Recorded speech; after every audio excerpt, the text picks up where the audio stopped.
បើឲ្យទៅម្នាក់មុខជាពីរអ្នកទៀតខឹងចាក់ជាមិនខានខ្ញុំនឹងទៅប្រមូលឆ្អឹងធាតុណានាងយកទៅកប់នៅព្រៃជ្រៅមួយនេះខ្ញុំមានជីវិតមកវិញបានតាមរបៀបណាគឺដោយសារបងនេះហើយបានសូត្រសែកមុនជប់ឆ្អឹងអូនឲ្យរស់ឡើងវិញរឿងបរោះ3នាក់ដណ្ដើមស្រីម្នាក់ធ្វើប្រពន្ធមាននិទានមួយដំណាលថាមានសេដ្ឋីម្នាក់ឈ្មោះតិនស្វាមីមានកូនស្រីម្នាក់ឈ្មោះមន្ទាវតីមានរូបឆោមឡំពណ៌ល្អលោកពងកូនសុំតដើរលេងទៅជាមួយនរណាខ្លះកូនគឺទៅជាមួយបងកងនិងបងកៃនឹងហើយពងភ្លាមនោះគាត់ក៏ហៅអ្នកទាំងពីរឡើងមកលើណែអាកងនិងកៃប្រសិនអ្នកណាតាមមករញ៉េរញ៉ៃកូនវតីពួកឯងឆាប់មករីកាប្រាប់យើងភ្លាមបាទទៀនម្ចាស់ពួកខ្ញុំនឹងតាមមើលអ្នកនាងដោយហេតុតែនាងមានសម្រស់លើស្រីទាំងពួងគ្មានស្រីណាប្រៀបផ្ទឹមស្មើឡើយដូច្នេះហើយបានជាពុកនាងតែងតែបារម្ភព្រោះនៅពេលដែលប្រុសណាឃើញនាងនោះតែងតែស្រឡាញ់ចង់បាននាងធ្វើជាប្រពន្ធគ្រប់គ្នាអូយម្នាយហើយស្អាតអីស្អាតយ៉ាងនេះលោកអូយអ្នកនេះមានប្តីហើយនៅបើនៅខ្ញុំដាក់ពាក្យចូលធ្វើប្តីថ្ងៃនេះតែម្ដងលឺដូច្នោះនាងកៃក៏តបជំនួសយីហើយមនុស្សស្អីមាត់ឲ្យស្អុយដូចប្រហុងហ៊ានមកស្រដីបែបនេះដាក់អ្នកនាងមន្ទាវតីផងមើលចែឆ្ងាយទៅនឹងកាកៃយើងខ្ពើមស្រដីជាមួយនាងណាមកអូនវតីចង់ទៅណាចាំបងជូនទៅនាយកាន់រៀបយកដៃប៉ះនាងនាយកោបក៏ចាប់ដៃគេជាប់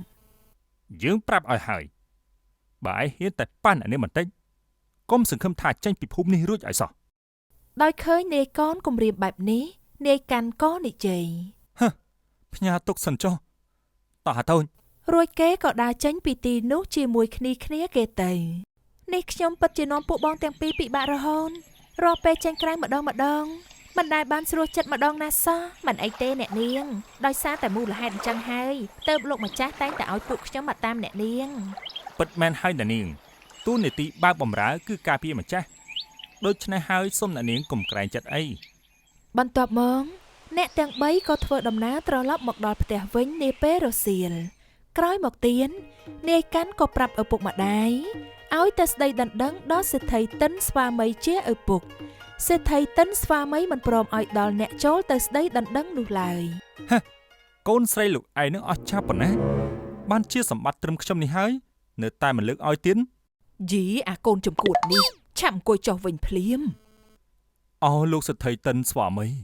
សូមមេត្តាអភ័យចំពោះស្ដីកូនប្រុសខ្ញុំផងរួចអ្នកទាំង3ក៏ដើរចេញពីទីនោះទៅលោកសេដ្ឋីស្អីគេនោះអីក៏អស់ចាស់ម្ល៉េះឯងមើលសម្ដីកូនប្រុសឯងចោះឯងនេះមានទុកមុខឲ្យអញសោះសមមុខឲ្យតែគេមិនលើកកូនឲ្យនោះ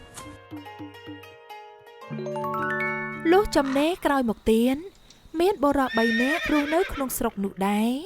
សុទ្ធតែជាកំឡោះមានរូបរាងល្អល្អះហើយចេះសិលសាស្ត្រគ្រប់គ្នាបុរសទី1ឈ្មោះវិជាកេសីឯបុរសទី2ឈ្មោះវិជាសុធន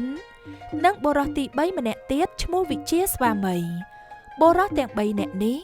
ប្រាប់ឪពុកម្ដាយឲ្យចូលទៅស្ដីដណ្ដឹងនាងមន្ទាវតីកូនស្រីតិនស្វាមីដូចគ្នាអូនកៃឯងឆ្ងល់អត់មិនបានជាលោកម្ចាស់មិនព្រមលើកអ្នកនាងឲ្យអ្នកណាសោះចឹងអូយអូនមិននឹងដឹងប្រហែលជាគាត់មានហេតុផលអីនៅពីក្រោយនឹងហើយមើលទៅទោះយ៉ាងណាក៏ដោយសេដ្ឋីតិនស្វាមីនៅតែមិនឲ្យកូនស្រីទៅបរោះណាឡើយរួចគិតក្នុងចិត្តថាបើឲ្យទៅម្នាក់មុខជាពីរអ្នកទៀតខឹងចាក់ជាមិនខានលោកពងកំពុងគិតអ្វីហ្នឹងអូគ្មានអីទេកូនទៅសម្រាប់វិញចុះនៅឯក្នុងបន្ទប់នាងមន្ទាវតីអ្នកទាំង3កំពុងពិភាក្សាគ្នាខ្ញុំពិបាកចិត្តណាស់បងទាំងពីររាល់ថ្ងៃនេះខ្ញុំដូចជាមិនមានសេរីភាពសោះទៅណាមកណាមានតែគេតាមរហូតដល់ពេលអញ្ចឹងវាដូចដាក់សម្ពាធខ្ញុំណែខ្ញុំមិនចង់បានជីវិតបែបនេះទេនាងកៃនិងនាយកងក៏មើលមុខគ្នារួចតបទៅវិញកុំពិបាកចិត្តគិតច្រើនពេកណាអ្នកនាងមួយរយៈនេះអ្នកនាងស្រកសាច់ខ្លាំងណាស់លុះចំណេរតមកពួកកំឡោះដែលស្រឡាញ់ចង់បាននាងមន្ទាវតីធ្វើជាប្រពន្ធរាល់គ្នានោះក៏ទៅចោមរោមនិយាយចាយចង់នាងមន្ទាវតីតាមអំពើចិត្តរៀងខ្លួនអូនវតីភ្លេចបោះហើយនៅនឹងលើកនេះ អូនកិច្ចពីកណ្ដាប់ដៃបងមិនរួចឡើយងាប់ហើយសុទ្ធតែកិច្ចពីកណ្ដាប់ដៃបងមិនរួចឯងនឹងមកញ៉ាយនាងឬក៏មកវាយនាងហ៎ពិតមែនហើយកេសីនៃកាន់នេះមកពីគ្រួសារល្អណាស់ដែរគ្រាន់តែមិនចេះស្រដីឲ្យគួរសមសោះបើឯងញ៉ាយស្រីតែរបៀបនេះកុំសង្ឃឹមថាគេនឹងយកភ្នែកមើលឲ្យសោះហើយខ្ពើមណាអញតពួកឯងមានគ្នា3នាក់មកព្រួតយើងតែម្នាក់តើសំជាកូនប្រុសដែរទេ ពួកកំឡោះទាំងនោះឆ្លោះប្រកែកគ្នានៅនឹងមុខនាងមន្ទាវតីទើបនាងក៏ស្រដីថាបានហើយចាញ់ទៅចាញ់ឲ្យឆ្ងាយពីមុខយើងទៅធុញណាស់រួចនាងក៏រត់ចេញពីទីនោះភ្លាមទៅដោយសារតែពួកកំឡោះចោមស្រឡាញ់ពេងនាងក៏កើតទុកក្រៀមក្រំទៅជាឈឺរីងរៃស្គមស្គាំង មន្ទាវតីកូនយ៉ាងម៉េចទៅហើយបើភ្នែកមកឆ្លើយជាមួយនឹងឪពុកសិនមកកូនស្រី ឲ្យអ្នកនាងដល់ប្រពៃរបស់ខ្ញុំឆាប់ភ្ញាក់ដឹងខ្លួនមកវិញមកបង្កងជួយដាស់អ្នកនាងឲ្យងើបផងនាយកងក៏និយាយលួងលោមនាងដោយនិយាយតិចថា អ្នកនាងប្រហែលជាមិនងើបមកវិញទេអូនកៃទោះបងខំដាស់យ៉ាងណាក្តីក៏វាហួសពេលទៅហើយ ដោយសារតែស្ថានភាពធ្ងន់ធ្ងរទីបំផុតនាងមន្ទាវតីក៏បានខ្សែជីវិតទៅ ពុទ្ធអូកូនស្រីភ្ញាក់ឡើងកូនមិនក៏កូនទៅចោលពុកយ៉ាងដូចនេះ បន្ទាប់ពីនោះឪពុកនាងក៏ធ្វើបន់ខ្មោចកូនស្រីនោះតាមទំនៀមសូមអ្នកនាងទៅកាន់សុគតិភពណាមនុស្សល្អរបស់ខ្ញុំ កាត់ចិត្តទៅអូនកៃអ្នកនាងទៅរកកន្លែងថ្មីរបស់គាត់ហើយ ឯបរិស3នាក់ដែលស្រឡាញ់ចង់បាននាងមន្ទាវតីធ្វើជាប្រពន្ធគ្រប់គ្នានោះកាលបើបានដឹងដំណឹងថានាងខ្សែជីវិតទៅហើយក៏នៅតែជាប់ចិត្តអាឡោះអាល័យនាងនោះឥតភ្លេច អោអ្នកនាងវតីបែកគ្នាតែប្រហែលថ្ងៃអ្នកនាងក៏ទៅចោលគេសៃបាត់ម្ល៉េះហើយខ្ញុំនឹងទៅប្រមូលឆ្អឹងធាតុអ្នកនាងយកទៅកប់នៅព្រៃជ្រៅមួយហើយខ្ញុំសច្ចាថានឹងចាំយាមល្បាតតរៀងទៅ ឯបរិសឈ្មោះវិជាសុធនហេតុតែមានចិត្តអាឡោះអាល័យនាងពេងក៏ទៅយំបោកខ្លួនប្រាណប្រះដេកនៅលើភ្នោខ្មោចនាងនោះទៅ អ្នកនាងវតីពួកយើងទៅតែស្រដីប្រហែលថ្ងៃមុនសោះហេតុអីក៏ទៅចោលខ្ញុំហេតុអីក៏ព្រមលិខិតផ្ដាច់យកជីវិតនាងលឿនយ៉ាងនេះ ចំណែកបរិសឈ្មោះវិជាស្វាមីក៏កើតទុកសង្រេងសង្រីឥតស្បើយសោះឡើយម្ល៉េះហើយក៏ដើរទៅពឹងពាក់សំណាក់អាស្រ័យនៅនឹងឥសីម្នាក់ឈ្មោះរុជិស្វាមីហើយលុតជង្គង់ចុះលើកដៃសំពះ ខ្ញុំបាទសូមគោរពលោកគ្រូជួយបង្រៀនសិលសាស្ត្រមុនអាគមវិជ្ជាការដល់ខ្ញុំបាទដោយក្តីមេត្តាផង រុជិស្វាមីជាគ្រូអាចារ្យអានន្ទក៏បង្រៀនវិជាស្វាមីឲ្យចេះសិលប្រុសនិងសិលជប់ពូកែឆុតឆាប់ដូចចិត្តលុះវិជាស្វាមីរៀនសិលសាស្ត្រចេះមុនប្រុសជប់ស្រេចហើយក៏សំពះលារុជិស្វាមីជាគ្រូ ខ្ញុំបាទសូមលាលោកគ្រូវិលត្រឡប់ទៅកាន់មាតុភូមិខ្ញុំវិញហើយខ្ញុំក៏សូមធ្វើការដឹងគុណចំពោះក្តីមេត្តារបស់លោកគ្រូដែលបានជួយបង្ហាត់រាល់វិជ្ជាការទាំងឡាយដល់រូបខ្ញុំ លុះមកដល់ភូមិស្រុកវិញវិជាស្វាមីក៏មករកបុរស2នាក់ទៀតហើយនាំទៅដល់ភ្នោខ្មោចនាងមន្ទាវតីក៏ប្រមូលអស់ឆ្អឹងនាងឡើងទើបវិជាស្វាមីសូត្រសែបមុនជប់ឆ្អឹងឲ្យរស់ជារូបរាងនាងនោះល្អប្រពៃឥតឆ្កងឡើងវិញនេះខ្ញុំមានជីវិតមកវិញបានតាមរបៀបណា គឺដោយសារបងនេះហើយបានសូត្រសែកមុនជប់ឆ្អឹងអូនឲ្យរស់ឡើងវិញអូននៅតែមានសម្រស់ស្រស់ស្អាតដដែលឥតមានប្រែបន្តិចឡើយ បរិសទាំង3នាក់នោះឃើញនាងមន្ទាវតីមានរូបឆោមឡោមពណ៌ល្អប្រសើរដូច្នោះក៏ឆ្លោះប្រកែកជជែកគ្នាដណ្ដើមយកនាងជាភរិយារបស់រៀងខ្លួនវិជាកេសីដើរទៅស្រដីថា យើងខំយកឆ្អឹងនាងមកកាន់ឯព្រៃស្មោះសាននេះហើយចាំយាមល្បាតឥតមានឃើញណានាមកជួយយើងសោះដូច្នេះនាងគួរតែជាភរិយារបស់យើងវិញ ចំណែកវិជាសុធនក៏ស្រដីបន្ត ចុះខ្ញុំខំតែដេកទួញយំសោករក្សាភ្នោអូនវតី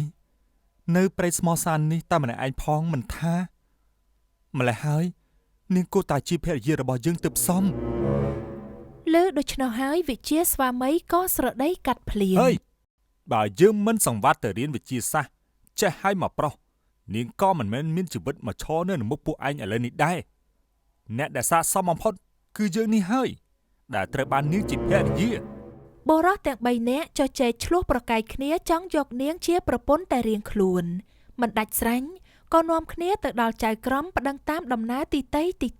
បើដូច្នេះ តើនាងគួរបានជាប្រពន្ធរបស់អ្នកណាសូមលោកចៅក្រមធ្វើការកាត់ក្តីរឿងនេះឲ្យត្រឹមត្រូវបំផុត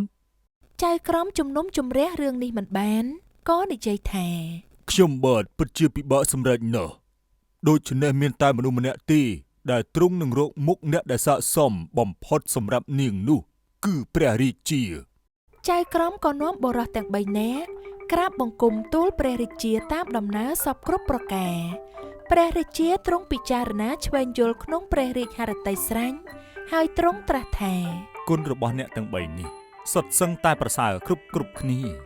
ដូច្នេះចូលស្ដាប់ដោយពិចារណាក្នុងចំណោមអ្នកទាំង3គួរមានម្នាក់ជាឪពុកម្នាក់គួរជាស្វាមី